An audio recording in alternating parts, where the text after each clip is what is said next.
सो अज का साडा टॉपिक है सैल।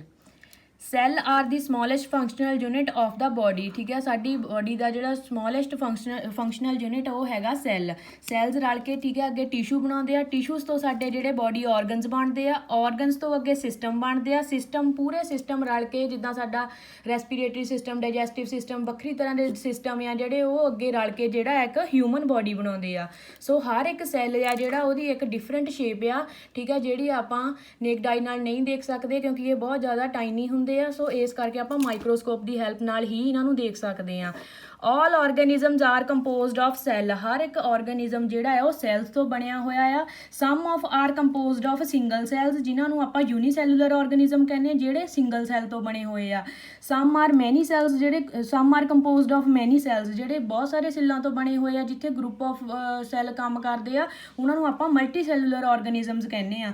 यूनीसैलुलर जिहड़े आ ये अपने आप च इंडिपेंडेंटली एग्जिस्टेंस हुंदी आ, इन्हां दी इंडिपेंडेंटली अपना काम करते हैं। हर एक फंक्शन दे ये जिहड़े आ इन्हां दा हर एक फंक्शन जिहड़ा है वो सिंगल सैल करदा है। ठीक है, सिंगल सैल दे विच ही ये आप काम करते हैं। इहदी एग्जाम्पल हैगी आ अमीबा। सो मल्टी सैलुलर दी की हो गई ह्यूमन और एनिमल। हर एक सैल दी ठीक है आउटर लेयर हुंदी आ। Cells had a thin outer layer which is known as plasma membrane. हर एक सैल की जी है ना आउटर कवरेज होंगी आ, उन्होंने आप प्लाज्मा मैमरन कहने हैं। जिदा आउटर लेयर हो गई ठीक है, शेप आ मान लो भी सैल की शेप आ, वो आउटर लेयर आप प्लाज्मा मैमरन कहने हैं।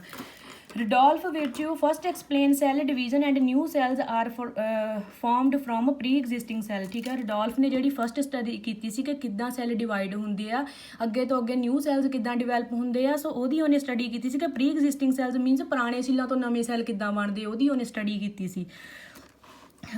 हर एक सैल दे विच जिहड़ा एक मेन इंपॉर्टेंट ठीक है हुंदा आ ऑर्गेनली हुंदा आ, वो हुंदा आ nucleus. Inside each cell is dense membrane bound structure called nucleus. हर एक सैल दे विच न्यूक्लियस हुंदा आ, ठीक है, जिहड़े की करदा है जेनेटिक मटीरियल कैरी करदा आ। Nucleus contain chromosomes which contain the genetic material DNA। ठीक है, हर एक सैल दे विच न्यूक्लियस हुंदा आ। सो वो की कंटेन करदा क्रोमोसोम्स जिहदे विच जिहड़ा जेनेटिक मटीरियल हुंदा आ DNA दी फुल फॉर्म हुंदी आ डीऑक्सीराइबोन्यूक्लिक एसिड। सो अगे की आ cells that have membrane bound nucleus are called eukaryotic. जिद्दां एनीमल्स दे जिहड़े सैल्स हुंदे उन्हां नूं आपां यूकैरियोटिक सैल्स कहने आ। जिद्दां हुण आ शेप होंगी है एनीमल और ह्यूमन सैल्स की। ठीक है, ये जो न्यूक्लियस होंदा है वो वैल डिफाइंड जी एक मैमरेन होंगी आ, वो अपने आप च एक जिद्दां बॉल मान लीए ना, वो एक होंगी आउटर कवरिंग होंगी आ, सॉलिड होंगी आ, एक डिफरेंशिएट बखरी होंगी आ। वो ये न्यूक्लियस जी आ ये न्यूक्लियर एनवैल्प होंदा है इहदा एक स्पैसीफिक। इदा ये होगा यूकैरियोटिक एनीमल और ह्यूमनस के। प्रोकैरियोटिक मीनस प्लांट्स के जोड़े सैल होंगे आ उन्होंने वैल डिफाइंड न्यूक्लियस मैमरेन नहीं होंगी हैगी, वो लैक ऑफ मैमरेन होंगी है। जिदा हुण इत्थे देखो आ हैगी आ ये प्लांट्स के सैल्स की डायग्राम आ हैगी एनीमल और ह्यूमनस के विच। सो आ प्रोकैरियोटिक सैल आ, प्रोकैरियोटिक के सैल के विच देखो आ हैगा इहदा न्यूक्लियस, ये कोई वैल डिफाइंड नहीं हैगा। जिदा इत्थे आपां कहा सी कि एक सॉलिड फॉर्म होंगी आ, वो एक ओहदी मैमरेन होंगी आ है ना। ठीक है, ये कोई ओहदी मैमरेन नहीं होंगी हैगी चंगी तरीके नाल। बोथ प्रोकैरियोटिक और यूकैरियोटिक सैल्स ठीक है आ semi fluid matrix called cytoplasm. हुण हर एक यूकैरियोटिक और प्रोकैरियोटिक सैल दे विच दोहां दे विच एक फ्लूइड हुंदा है जिहदे विच बाकी ऑर्गेनलीज जिहड़े रहिंदे आ। ठीक है, उहनूं आपां साइटोप्लाज्म कहने, उस फ्लूइड नूं आपां साइटोप्लाज्म कहने आ। इत्थे तुसीं डायग्राम दे विच भी देख सकदे आ हैगा सैल। ठीक है, सैल दे विच आ जिहड़ा लिक्विड है जिहदे विच बाकी ऑर्गेनलीज जिहड़ियां सस्पैंडेड आ, ठीक है, उहनूं आपां साइटोप्लाज्म कहने आ। So cytoplasm is the main area of cellular activity in both plants and animals.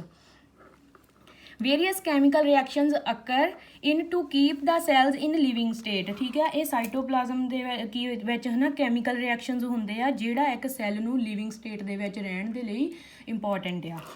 Beside the nucleus बारे आप गल कर लई। The eukaryotic cells have other membrane bound structures called organelles. ठीक है, न्यूक्लियस तो इलावा हम देखो इत्थे सैल दे विच न्यूक्लियस आ, देखो न्यूक्लियस पढ़ लिया, वो एक वैल डिफाइंड एक कवरेज आ। ठीक है, मैमरेन आ, ये जिहड़ा सैल आ वो हैगा यूकैरियोटिक। ਠੀਕ ਹੈ, ਐਨੀਮਲ ਔਰ ਹਿਊਮਨ ਸੈੱਲ ਆ ਇਹ।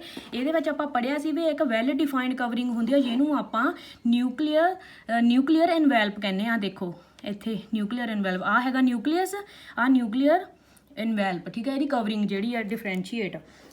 ਸੋ ਇਹ ਤੋਂ ਇਲਾਵਾ ਬਹੁਤ ਸਾਰੀਆਂ ਹੋਰ ਆਰਗੇਨੈਲਿਜ਼ ਹੁੰਦੀਆਂ ਆ ਇਹਦੇ ਵਿੱਚ। Animal cells contain another non-membrane bound organelles called centriole। ਹੁਣ ਅੱਗੇ ਦੇਖੋ ਆਹ ਨਿਊਕਲੀਅਸ ਹੋ ਗਿਆ, ਇਹਦੀ ਨਿਊਕਲੀਅਸ ਦੀ ਮੈਮਬ੍ਰੇਨ ਹੋ ਗਈ। ਅੱਗੇ ਦੇਖੋ ਸੈਂਟਰੀਓਲ। ਸੈਂਟਰੀਓਲ ਜਿਹੜਾ ਹੁੰਦੀ ਆ ਇਹ ਨॉन ਮੈਮਬ੍ਰੇਨ ਬਾਉਂਡ ਆਰਗੇਨਲ ਇਹ ਵੀ ਹੁੰਦੀ ਆ ਜਿਹੜੀ ਹੈਲਪ ਕਰਦੀ ਆ ਸੈੱਲ ਡਿਵੀਜ਼ਨ ਦੇ ਵਿੱਚ। ਜਦੋਂ ਸੈੱਲ ਡਿਵੀਜ਼ਨ ਹੁੰਦੀ ਹੈ ਨਾ, ਇੱਕ ਸੈੱਲ ਤੋਂ ਦੂਜਾ ਸੈੱਲ ਬਣਦਾ ਆ, ਸੋ ਇਹ ਸੈਂਟਰੀਓਲਸ ਜਿਹੜੇ ਆ ਹੈਲਪ ਕਰਦੇ ਆ ਸੈੱਲ ਡਿਵੀਜ਼ਨ ਦੇ ਵਿੱਚ। ਸੋ ਅੱਗੇ ਹੋਰ ਜਿਹੜੀਆਂ ਅੱਗੇ ਆਪਾਂ ਇੱਥੇ ਲਿਸਟ ਕਰ ਲੈਂਦੇ ਹਾਂ। ਦੇਖੋ ਆਰਗੇਨੈਲਿਜ਼ ਐਂਡੋਪਲਾਜ਼ਮਿਕ ਰੈਟੀਕੂਲਮਸ। ਐਂਡੋਪਲਾਜ਼ਮਿਕ ਰੈਟੀਕੂਲਮਸ ਇਹ ਦੋ ਤਰ੍ਹਾਂ ਦੇ ਹੁੰਦੇ ਆ, ਸਮੂਥ ਔਰ ਰਫ। ਇਹਨਾਂ ਦੋਹਾਂ ਦਾ ਪਰ ਕੰਮ ਜਿਹੜਾ ਹੈ ਵੱਖਰਾ ਵੱਖਰਾ ਆ। ਗੋਲਗੀ ਆਪਰੇਟਰਸ ਹੁੰਦੇ ਆ, ਲਾਈਜ਼ੋਸੋਮਸ ਹੁੰਦੇ, ਮਾਈਟੋਕੌਂਡਰੀਆ ਹੁੰਦੇ ਸੀ, ਅਨਦਰ ਹੋਰ ਵੀ ਬਹੁਤ ਸਾਰੇ ਹੁੰਦੇ ਆ। ਦਾ ਪ੍ਰੋਕੈਰੀਓਟਿਕ ਸੈੱਲ ਲੈਕ ਸੱਚ ਮੈਮਬ੍ਰੇਨਸ ਬਾਉਂਡ ਆਰਗੇਨੈਲਿਜ਼। ਪ੍ਰੋਕੈਰੀਓਟਿਕਸ ਦੇ ਵਿੱਚ ਜਿਹੜੀ ਆ ਇਹ ਇੱਦਾਂ ਦੀਆਂ ਆਰਗੇਨੈਲਿਜ਼ ਨਹੀਂ, ਉਹਨਾਂ ਦੇ ਵਿੱਚ ਕੀ ਹੁੰਦਾ ਆ, ਵੱਖਰੀ ਤਰ੍ਹਾਂ ਦੇ ਆਰਗੇਨੈਲਿਜ਼ ਹੁੰਦੇ ਆ ਉਹਨਾਂ ਦੇ ਵਿੱਚ। ਇਹ ਜਿਹੜੀ ਆਪਾਂ ਹੁਣ ਆਹ ਵਾਲੇ ਲਿਸਟ ਕੀਤੇ ਆ ਜਿਹੜੇ, ਇਹ ਹੁੰਦੇ ਆ ਯੂਕੈਰੀਓਟਿਕ ਸੈਲਸ ਦੇ ਵਿੱਚ ਹੁੰਦੇ ਆ।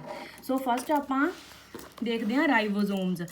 ਹੇਅਰ ਇਜ਼ ਦਾ ਰਾਈਬੋਸੋਮਸ, ਠੀਕ ਹੈ। ਇਹ ਦੇਖੋ ਬਹੁਤ ਛੋਟੇ ਛੋਟੇ ਡਾਟਸ ਵਾਂਗੂ ਇਹਨਾਂ ਦੀ ਸਟਰਕਚਰ ਆ ਰਾਈਬੋਸੋਮਸ ਦੀ। ਇਹ ਗਰੁੱਪਸ ਦੇ ਵਿੱਚ ਹੁੰਦੇ ਆ। ਰਾਈਬੋਸੋਮਸ ਆਰ ਨॉन ਮੈਮਬ੍ਰੇਨ ਬਾਉਂਡ ਆਰਗੇਨਲੀ ਫਾਊਂਡ ਇਨ ਬੋਥ ਯੂਕੈਰੀਓਟਿਕ ਔਰ ਪ੍ਰੋਕੈਰੀਓਟਿਕ ਸੈਲ ਦੇ ਵਿੱਚ। ਜਿਹੜੇ ਰਾਈਬੋਸੋਮਸ ਆ ਇਹ ਐਨੀਮਲਸ ਦੇ ਵਿੱਚ ਵੀ ਪਾਏ ਜਾਂਦੇ ਆ ਔਰ ਪਲਾਂਟ ਸੈਲਸ ਦੇ ਵਿੱਚ ਵੀ ਪਾਏ ਜਾਂਦੇ ਆ।